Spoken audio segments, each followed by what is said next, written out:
choix dicté avant tout par la chasse au coût et par l'objectif affiché de faire de la Twingo l'électrique la plus accessible d'Europe, elle parvient malgré tout à préserver un certain charme grâce à son gabarit contenu, son rayon de braquage toujours exemplaire et une conception globale soignée malgré l'austérité de base. Le problème, c'est que le marché européen ne ressemblant plus du tout à celui de 1993, la Twingo doit désormais affronter une concurrence aussi féroce que paradoxale, à commencer par la Dacia Spring, qui joue exactement dans la même cour tarifaire et qui, malgré sa réputation de voiture low cost à peine mieux finie qu'un caddie d'hypermarché, propose une autonomie similaire, une palette de couleurs plus joyeuse et un rapport prix-prestation que Renault a beaucoup de mal à égaler sans subvention massive.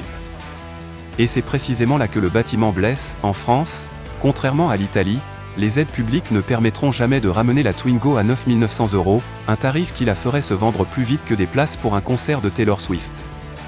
Chez nous, même avec le bonus, il faudra compter sur un prix réel probablement supérieur à 17 000 €, et autant dire qu'à ce prix-là, la Twingo ne pourra plus se reposer sur l'image de « petite voiture abordable, rigolote et sympathique » qui l'a rendue mythique. Renault veut pourtant en faire un symbole de rationalité électrique, un carton populaire moderne, un modèle responsable mais accessible, capable de ramener un public jeune à l'électrique sans vider son compte bancaire.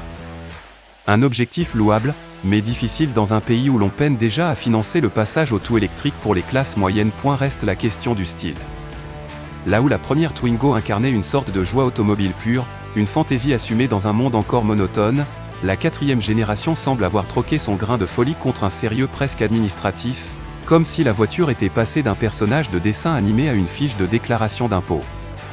Certes, elle n'est pas laide, elle est même plutôt mignonne sous certains angles, mais on cherche encore l'excentricité, l'audace, le clin d'œil malicieux qui faisait autrefois l'ADN de la Twingo. Renault promet des couleurs